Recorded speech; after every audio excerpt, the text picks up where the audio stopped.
Okay, here we go. It is August 2023, and we're going to review what November 92142, my 1946 Piper Cub J-3, cost to fly, operate, and maintain for the last 12 months. I broke it down into several categories, so here we go. The first category we're going to talk about is my hangar. As you can see here, I'm on a grass field. I've got what we call a shade hangar. The airplane sits on a concrete pad, but it's surrounded by grass. I really like being on this grass field. I don't like having an outside exposed hangar. The airplane gets very dirty. When they mow the grass, it gets all dusty, and when they plow the tomato field just east of me, I get lots of dust and grime on the airplane that I have to work on. But at the end of the day, this is where I am, and for where I am in Florida, this is the way it's going to stay for a while. Now, I had 10 months of this last year at $167 a month for a grand total of $1,670.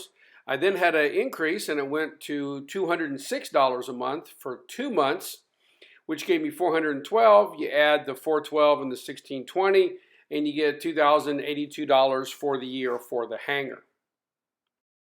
For comparison's sake, I used to have a fully enclosed T hangar. As you can see here, it was on a concrete paved runway field, which I didn't like as much. A hangar like this in my part of Central Florida will probably run you between $500 and $700 a month. The next category is gas. I have an STC for auto fuel, so I tend to buy non-ethanol gas at the local Wawa, put it in 5-gallon tanks, and take it over to the airplane. Last year, I flew about 30 hours. Figuring 4.5 gallons per hour, that comes out to 135 gallons. Now, the price I'm using for fuel is the current price for non-ethanol at the Wawas, which is $4.42 a gallon. It did vary a little bit over the year, but I'm just going to stick with that number.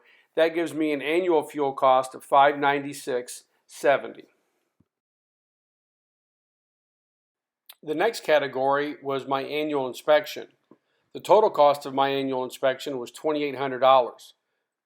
This included $1,800 for a new propeller because my old one was pretty much beyond salvage, and then $1,000 for the rest of the inspection. This is a pretty fair cost. The propeller actually added a lot to the airplane. It's much quieter, smoother, and faster, and quiet, smooth, and fast are not terms you hear with a J3 very often. If you guys remember my video from last month, I did have a flat tire. That caused me to have to get a new tire tube for $321 and 2 hours labor, which is a good deal because that included my mechanic coming out and spending an hour or two just helping me get my airplane off the runway and back in the hangar. That gives me a total maintenance cost for the entire year of $3,425. Next category I'll mention is insurance. I have my airplane insured for $30,000 and the standard liabilities, and it was $1,286 last year. I hope my luck holds because it's been going slightly down every year. We'll hope that trend continues. So if we add those up, we have $3,425 plus $596.70 plus $2,082 plus $1,286 for a grand total $7,389.70. The only thing I did not include in here was the cost of oil. Over the 30 hours, my airplane didn't really use any oil, so I didn't have to add any. I am due for an oil change, but that'll get taken care of at annual.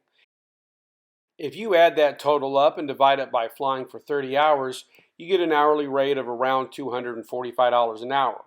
And yeah, I know that's more than I can go rent a 172 at my local field, but I have to fight the multitude of people that are trying to become an airline pilot and schedule with their issues. But of course, I don't want to be renting and flying a 172. That's why I bought a Piper Cub. There's not really many places around me or anywhere that I know of where you can rent and fly solo a Piper Cub.